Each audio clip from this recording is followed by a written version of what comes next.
Well, guys, the original intention of this video was to be solely New Japan / Ring of Honor centric, as I was going to talk about Dominion, I was going to talk about All In, and all the stuff relating to that, but so much news broke with the WWE in the last couple of days that it's like, well, fuck it, I gotta bring that up as well. So you're going to get a little bit of best of both worlds, going to get a little bit of WWE, going to get a little bit of New Japan, going to talk about some of the stuff I'm watching and some of the recent updates with WWE programming that are being reported.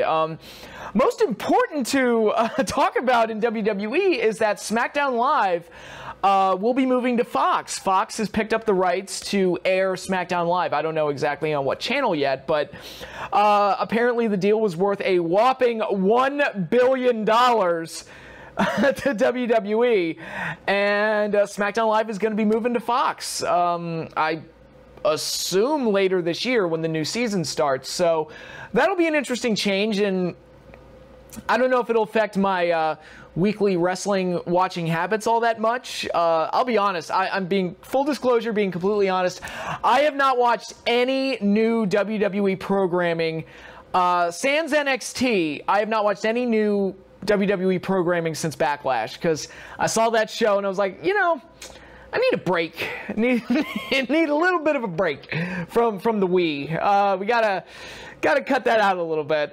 So I haven't watched Raw and I haven't watched SmackDown, so I don't know what's going on. Although I did receive a text. SmackDown Live is actually happening right now as I'm filming this. I think it's actually getting ready to wrap up in the next 15 minutes or so. But apparently the stipulation for AJ and Nakamura's next match is going to be last man standing. So that has been made official. But other than that, I couldn't really tell you hide nor hair of what's going on WWE programming. I know they're doing Money in the Bank qualifying matches, and I know they're doing Ronda versus Nia Jax, but I have absolutely no idea how they're building those matches up or what's going on. So I just haven't kept up with it. I've been more concerned about keeping up New Japan, and even that I haven't done a great job of, because Best of the Super Juniors has started up, and I haven't watched any of that yet. But I've been watching some New Japan, keeping up on All In, and you know, waiting with bated breath for season 4 of Lucha Underground. So WWE just isn't high on my priority list right now, but this is big news,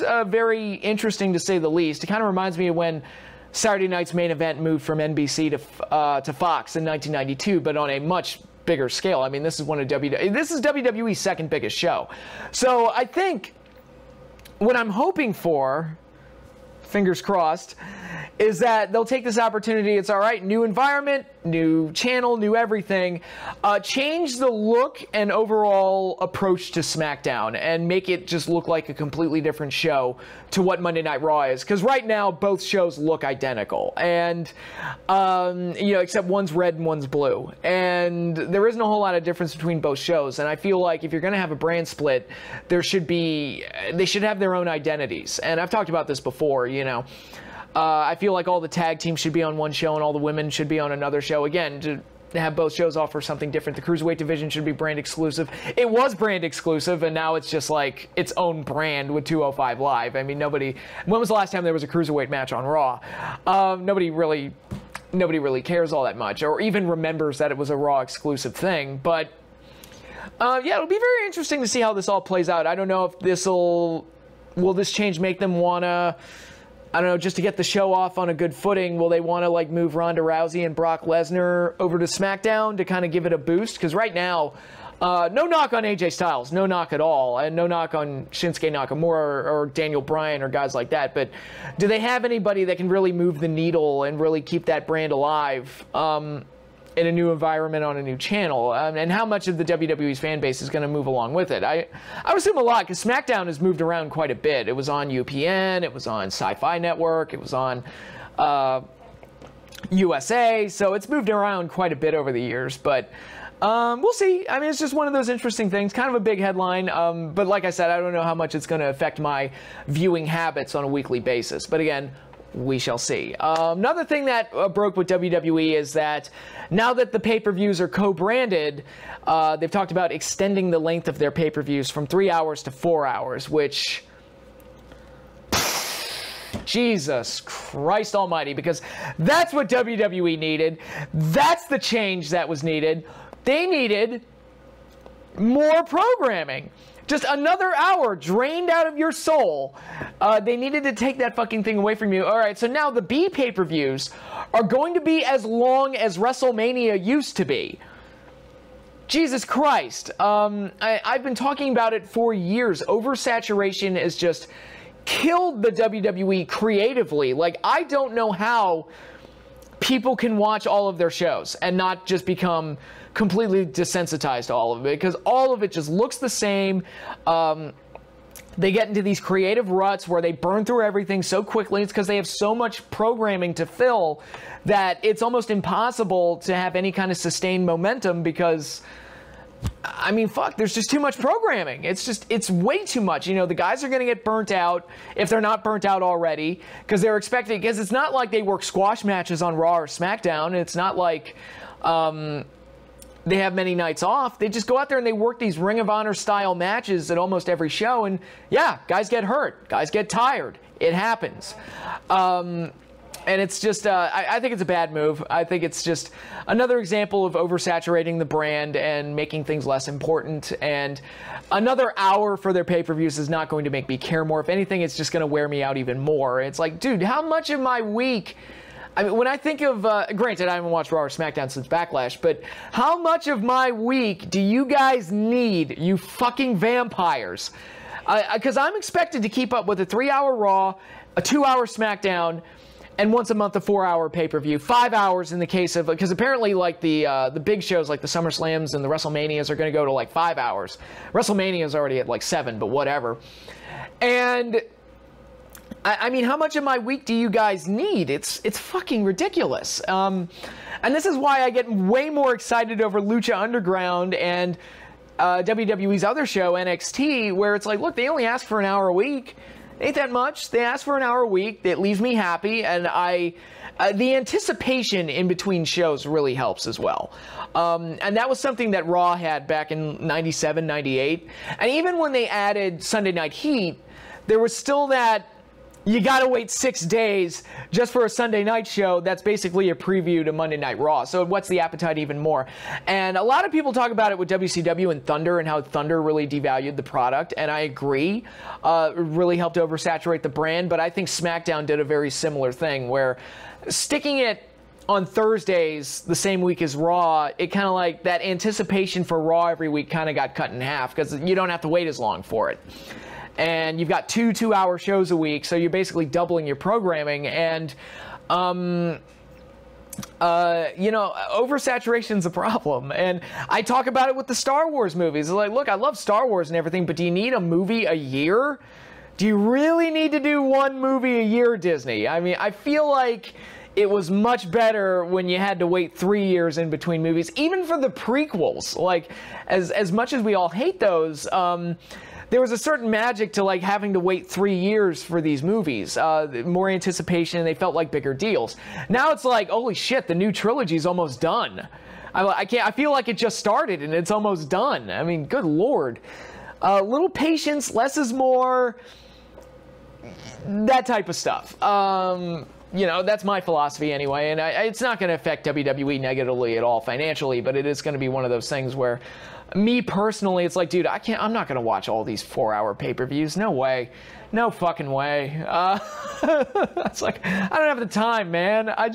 God damn, I'd rather watch Westworld on Sundays. I'd rather watch Game of Thrones when that starts up.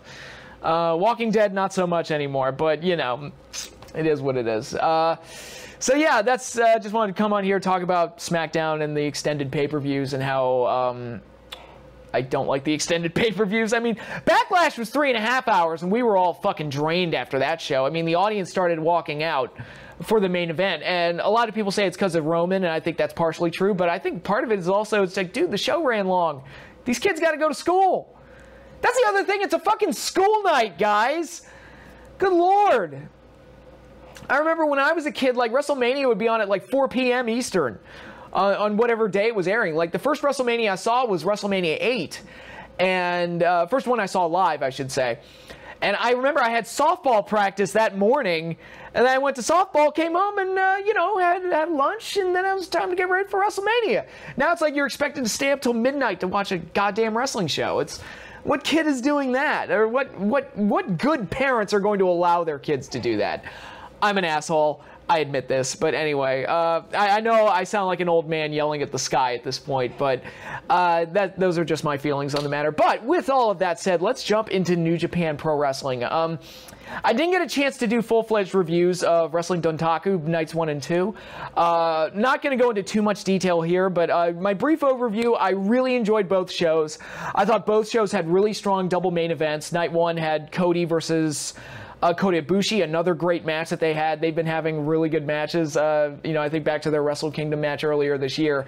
And I thought this match was maybe not as good, but pretty close to it and really good. It had a very sick table spot where poor Cody got put through the table, but it didn't break in the traditional wrestling way. His body just kind of broke through the frame of the table, and it didn't break all the way, and it just looked nasty and painful. It was like, oh, poor Cody. That looks bad, but I thought they had a great match. I thought Hangman Page and Kenny Omega had a really good match. It's like, damn, Hangman Page is really... I didn't used to think much of him. I thought I was like, he's fine. He's just a guy that's there. But now it's like, lately, it's like, dude, Hangman, he's been hanging in there with the Omegas and the Codys and those type of guys. He's been doing really well. So he had a great match with Kota Ibushi WrestleMania weekend. I think Hangman Page is really improving and doing really well for himself. Why isn't he in the Switchblade gimmick? I mean, he doesn't really need a gimmick. He's Hangman, but why isn't he in that spot? I think he's way better than Jay White, but be that as it may. And then in night 2, you had various different things going on, like Chris Jericho returning to attack Tetsuya Naito to set up their match at Dominion. Can't wait to talk about that. And Ishimori being revealed as the new Bone Soldier of Bullet Club, so Bullet Club gets bolstered even more. You had the 10-man tag where Cody and Omega's issues kind of spilled over and became more prevalent, but the Bullet Club themselves, all the other members of Bullet Club seem united. It's like, all right, Omega and Cody are doing their thing, but the Bullet Club, we're still going strong and we're all still together, and they haven't really picked a side of who they're going with. So it's like, okay, it's interesting. We'll see where that goes. And you had Will Ospreay versus Kushida for the junior heavyweight title. They always have great matches together. I would even say this was probably their weakest match together, and it was still very, very good. Excellent stuff. And then main event, man. I mean, what can I say? It's for Okada and Tanahashi to have as many matches as I've seen them have together. I think they're up to about 10 or 11 now. No, I think it's 11 because Okada broke the tie with his victory here. 11 matches together, and every single one that I've seen has been amazing. I mean, the chemistry that these two guys have is off the charts insane. And again, it's you can do a lot of rematches as long as the rematches offer something different. You just don't feel like you're seeing the same thing every single time. In this case, it was, okay, Okada has one last record to break in his IWG World title run, which is the number of successful title defenses, which is a record held by Tanahashi. So you have that story going into it. And it's like, all right, that makes it intriguing. I mean, we all still knew that Okada was going to win, but it had that extra flavor to it, that extra element that really made it work. And I thought they went out there and had yet another stellar match with each other. And they didn't go into the finisher festy stuff. They kind of did some different things. Like, I marked out like a bitch when Tanahashi stole the Rainmaker clothesline. I was like, man. And when Okada did the Rainmaker pose and Tanahashi just stood right up and got in his face. I mean, that was some really cool stuff. And one of those reminders that Tanahashi really is as good as everybody says he is. He's really one of those amazing, stellar performers that deserves all the praise that people give him. And Okada, I mean, that dude, dude's been champion for longer than anybody, officially, and he's still having fantastic matches and having fantastic main events, and he's worked well with almost everybody he's been put in the ring with. So, I mean, he's just, dude's on fire and has been for a really long time. Now, that leads me into Dominion and the card for Dominion, which looks pretty damn good right now, and I cannot wait for that show. Those of you who've been following my channel for the last few years, you know that Dominion has kind of become one of my go-to shows that I look forward to every year. It's kind of, I've made the comment, it's like, it's a better SummerSlam than SummerSlam, where it's that summer show that's just great, and it's just kind of, it's kind of got that big show vibe to it now, especially since it's kind of the last show before the kickoff to the G1 Climax, which then kicks off the build-up to Wrestle Kingdom. So it does feel like it's the end of a chapter before we move on to the next part of the story. But the card looks really, really good. We're getting Will Ospreay versus the winner of the Best of the Super Juniors tournament, which I haven't watched any of yet. But that'll be good depending on who wins the tournament. I'll be looking forward to that. I don't know if I'll have time to actually catch up on the tournament itself, but I will definitely try to check out the finals and see who ultimately gets the title shot of Ospreay. We have Rey Mysterio, who's going to be having a match at Dominion, which is very cool. I imagine he's probably going to work with Liger, so that we get that match that we didn't get at the US show a few months ago. So it's probably going to be Rey versus Liger, if I had to guess, which would be cool. That's a fun little attraction to have on the show.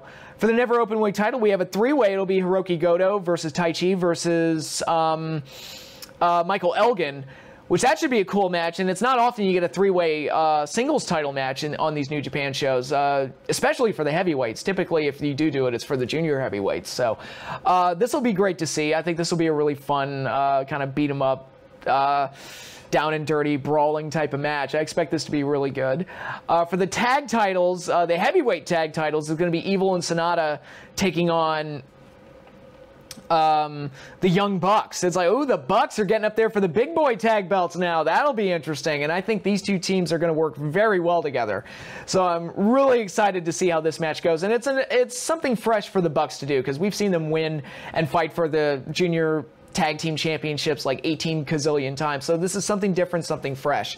And LIJ, they've been the champions since Wrestle Kingdom. So, yeah, they felt like they've had a pretty long reign under their belt. So it's going to be a really solid big-time match, I feel. But really, it's the two main event matches that have really got me intrigued for Dominion.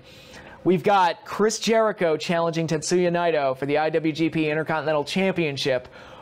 Oh boy, and anybody who saw Jericho's performance at Wrestle Kingdom against Kenny Omega knows that it's like, all right, he's still creative and he still knows how to bring it for big matches. And I am really looking forward to seeing how this match turns out. And I honestly think that Jericho might win this one, just as a way to possibly build up a rematch with Naito, or just to say that he's a 10-time Intercontinental Champion, even though it's a different Intercontinental title. I can see them doing that. I would still pick Naito to win, but I wouldn't be surprised if Jericho won. I could just as easily see them putting Naito over Jericho and just giving Naito that rub that Omega got at Wrestle Kingdom and make something special out of it. And yeah, I mean, you know, a lot of people thought Naito was fucked after Wrestle Kingdom, and here he is. He's working with Jericho in the sub-main event of the second biggest show that New Japan does. So I think Naito's doing pretty well. And who knows, he may even end up getting the title shot at Wrestle Kingdom again. I'm even thinking right now, it could possibly be Omega versus Naito at Wrestle Kingdom next year. We'll see. It could be very interesting. But that leads me to the main event, which is the main thing that I really want to see on this show. I thought Kazuchika Okada and Kenny Omega had some outstanding matches last year in 2017. I loved their Wrestle Kingdom match. I liked their 1-hour brawl at Dominion even more. And their weakest match was at the G1 Climax, where Omega finally beat Okada, but the title wasn't on the line. So it's all right. They had the one match where Okada won. They had the second match that had ended in a time limit draw. They had the third match where a beaten and somewhat injured Okada finally fell to Omega, but the title wasn't on the line. So we know that Omega can beat Okada. But now, 2 out of 3 falls, no time limits, no excuses. Kazuchika Okada versus the cleaner, Kenny Omega. Good God Almighty, I'm willing to crawl. It's, you know, I've made this point before. I've heard Al Snow say something similar on shoot interviews. You make the fans want something. You make them want to crawl across broken glass to see it. And we've been waiting almost a year to see, well, I mean, at Dominion, it will be a year, for a third title match between Omega and Okada.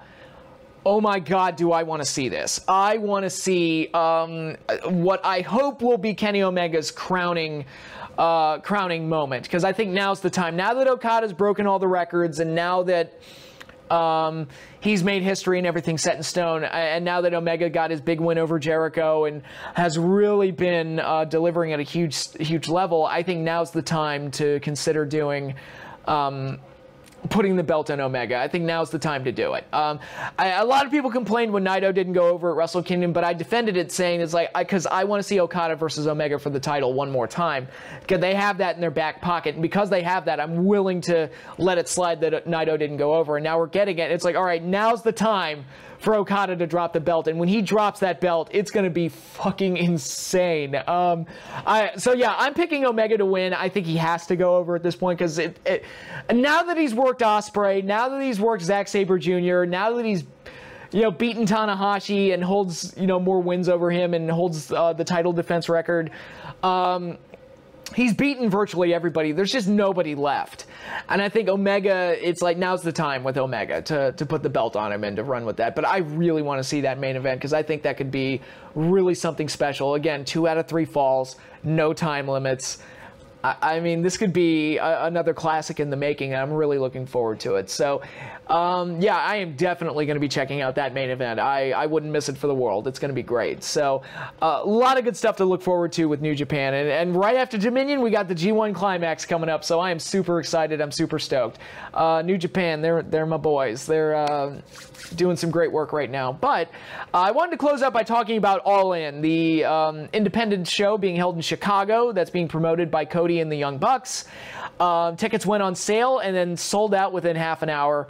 Good for them. And I know I've talked about it so many times in the past, but I am so proud of what Cody Rhodes has been able to do outside of the WWE. Here's a guy that I felt was a horribly mismanaged talent. I thought was a guy that put 110% into everything that they gave him, whether it worked or not.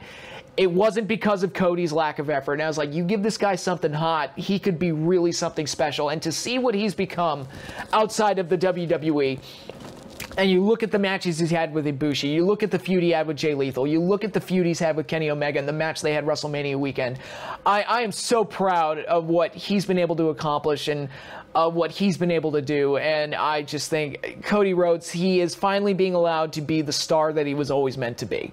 And he'll go back to WWE one day, but it'll be because they call him, not because he's looking for a job. Because I think Cody's at a point where he's in demand, I would think, and good for him. His talent's being realized, his star potential is being realized, and this is just another notch in his belt, another success for him, where he went out, wanted to promote this show, and tickets have already sold out with only one match announced so far. We have Cody challenging Magnus, former TNA World Heavyweight Champion, current NWA World Heavyweight Champion, Nick Aldis, I believe his real name is. And they're going to be facing off for the NWA World title, the belt that Dusty Rhodes, Cody Rhodes' father, held. So Cody Rhodes could be very well holding the NWA Championship, the belt that his father held. So you have that match. I'm also thinking about various other things they could do. We know that Kazuchika Okada is going to be on the show. We know that some Lucha Underground guys like Pentagon and Phoenix are going to be on the show.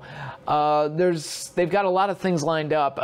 We'll just have to see how the show shapes up as we get closer to that September air date. And I hope that it's available on a streaming service somewhere, because this is going to be like one of my most anticipated shows of the year, because I really want to support what Cody and the Bucks have done to promote this event. I'm sure the Bucks will have a highlight match on the show.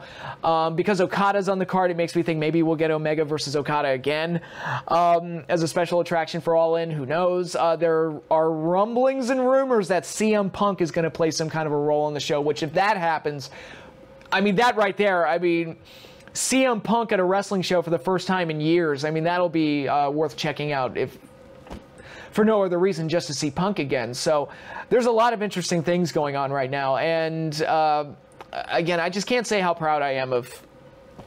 I can't say enough how proud I am of Cody Rhodes and the Bucks and what they've been able to do here. And now's the time. All they got to do is deliver a good show. And, you know, it's that entrepreneurial spirit that really makes me happy, and that they were driven and motivated to try something daring and to do something that a lot of people thought was probably a bad idea. It's like, you can't an indie show's not going to draw 10,000 people. Well, tickets sold out in half an hour. And I know a lot of people said, oh, that's because of scalpers or whatever, blah, blah, blah. But yeah, but the scalpers know they could, fork those tickets off in the secondary market. The show's in demand. I mean, this is an anticipated event, so I hope it's available on some streaming service because I really, really want to watch it, and I think could be a major highlight of 2018. So a lot of good things going on right now in 2018, not necessarily from WWE, but there's a lot of good stuff to look forward to in the world of pro wrestling, and I'm always happy to come on here and highlight that stuff. So that is all I have for you now. This video is concluded. Couple of updates on upcoming videos.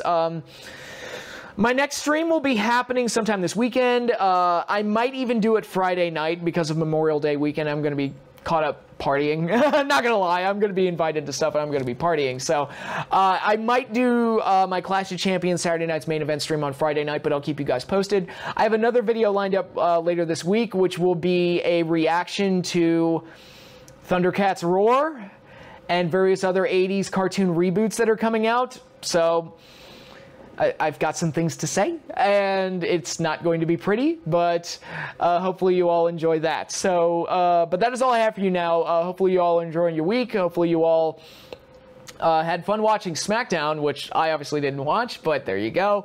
But like I said, I'm wrapping up here. So thank you once again for your support and for watching my video. Be sure to like, subscribe, retweet, hit the little bell in the corner, and do all those other things that you know, help spread the word that I'm around and making silly videos or whatever. But that's all I got for you now. You all have a good night, and I'll see you all later.